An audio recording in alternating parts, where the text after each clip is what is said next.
Agora vamos para os exercícios. A questão 1 é uma questão de eletrização por contato. A questão 1 é uma questão de eletrização por contato. Então aqui você tem 3 esferas metálicas, M1, M2 e M3, de mesmo diâmetros e montadas em suportes isolantes. Estão bem afastadas entre si e longe de outros objetos. Inicialmente, M1 e M3 têm cargas iguais, com valor Q, e M2 está descarregada. São realizadas 2 operações na sequência indicada. Então, primeira operação, a esfera M1 é aproximada de M2 até que ambas fiquem em contato elétrico. A seguir, M1 é afastada até retornar à sua posição inicial. O que é que acontece nesse primeiro processo? Quando você aproxima M1 de M2, você vai inicialmente, o excesso de carga que tem M1 vai passar para o M2. E após o contato, ambas as cargas ficam com carga Q sobre 2. O primeiro contato dele vai resumir em 2 cargas Q sobre 2. Então, na segunda operação, acontece o seguinte. A esfera M3 é aproximada de M2, até que ambas fiquem em contato elétrico. Então, após haver o contato elétrico, Q, M2 e M3 vão trocar cargas elétricas. E após o contato, ambas vão ficar com a mesma carga. Ou seja, você vai somar a carga que M2 tinha mais a carga que M3 tem e dividir por 2. Isso resultaria em 3/4 de Q. Ou seja, então a alternativa é a letra B. A carga M1 fica com Q sobre 2 e as outras duas com 3/4 de Q. Questão 2. A questão 2 é uma questão de eletrização também. Então vamos analisar. Ele pede para você analisar as afirmações abaixo.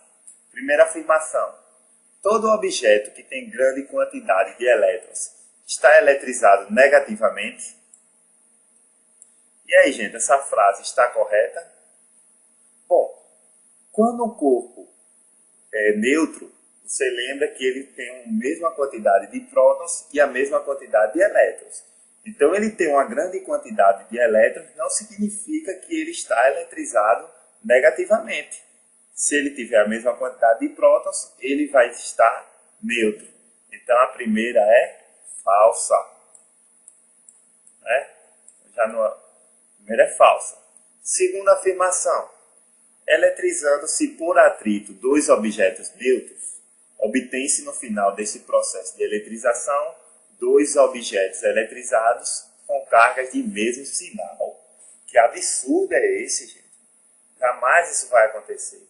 Nós vimos que na eletrização por atrito, um vai ficar com excesso de elétrons e o outro vai ficar com excesso de prótons. Então, vão ficar com cargas de sinais diferentes.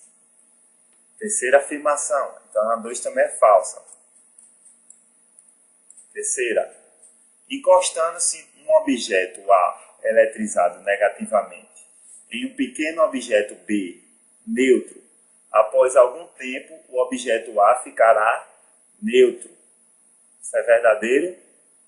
Claro que não. Se você encosta um que está eletrizado negativamente e outro que está neutro, após o contato, ambos vão ficar eletrizados negativamente. Então, a alternativa correta é a letra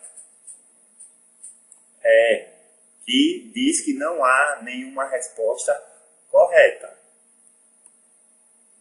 Bom, a terceira questão ela é um pouco mais complicada e exige algum cálculozinho, um cálculo vetorial. Aí. Vamos aplicar a lei de Coulomb. Então, a questão 3 diz o seguinte. 3 partículas carregadas eletricamente são colocadas sobre um triângulo equilátero de lado D igual a 40 centímetros, conforme a figura. Aqui Qual o módulo da força e um esboço do vetor força elétrica que atua sobre a carga 3? Aqui você tem Q1 Q2 e Q3. Bom, vamos ver o que acontece. Essa carga Q1, veja que essa carga Q3 ela está tanto interagindo com a carga Q1 como a carga Q2. A carga Q1 vai gerar na carga Q3 uma força de repulsão. Aqui, ó, fica meio torto aqui, mas é mais ou menos nesse sentido. E a carga Q2 vai gerar uma força de atração, ó, nesse sentido aqui. E eles vão formar um ângulo de 90 graus. Então, o que a questão quer saber é a força resultante que atua sobre essas cargas. Então, o que é que você tem que fazer? Calcular a força que 1 interage com 3 e a força que Q2 também interage com 3. E calcular a força resultante. Bom, a força de 1 sobre 3 é dada por a equação aqui, ó, K, a lei de Coulomb, Q1, Q3 sobre D ao quadrado. Aí aqui é só substituir os valores. O K é 9 vezes 10 a nona, o valor de Q1, o valor de Q2, dividido pela distância ao quadrado. Lembrando que essa distância tem que ser na unidade do SI.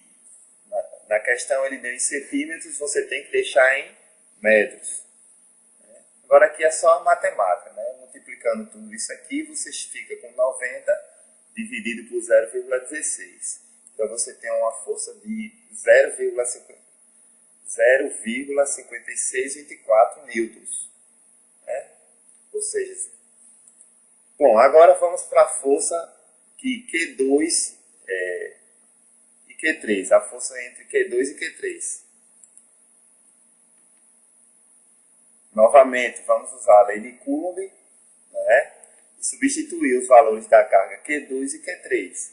Então, substituindo todos esses valores e fazendo as continhas aqui, ó, você chega que a força que 2 atua, a carga 2 atua em 3, é dado por 0,9 newtons.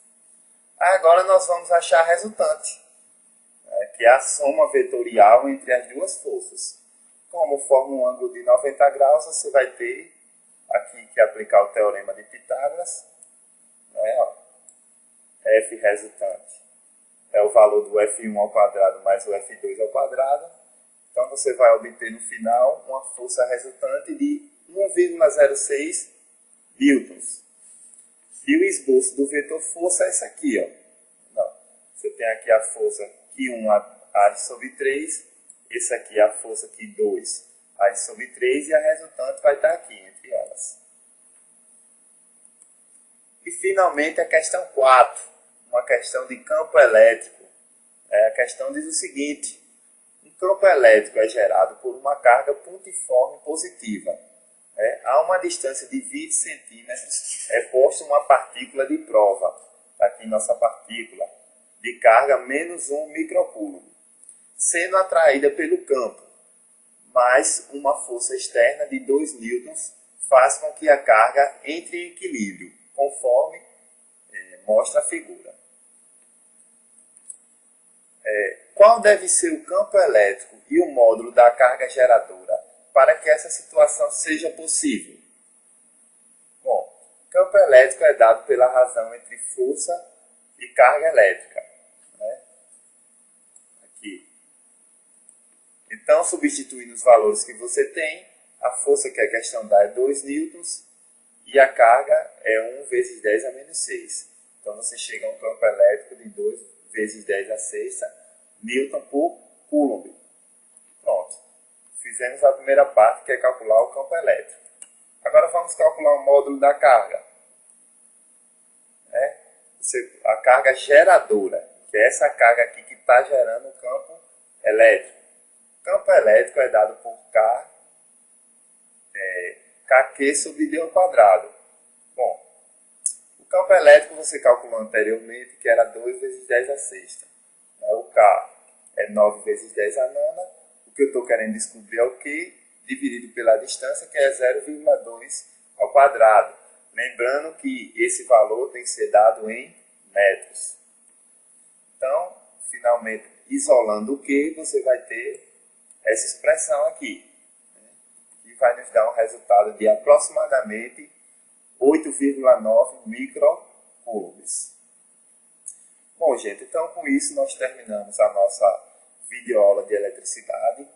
Mais uma vez foi um prazer estar aqui com vocês e espero que essa aula ajude a vocês a melhorar os seus conhecimentos, ou seja, aprender mais um pouco e que vocês tenham sorte nas próximas avaliações.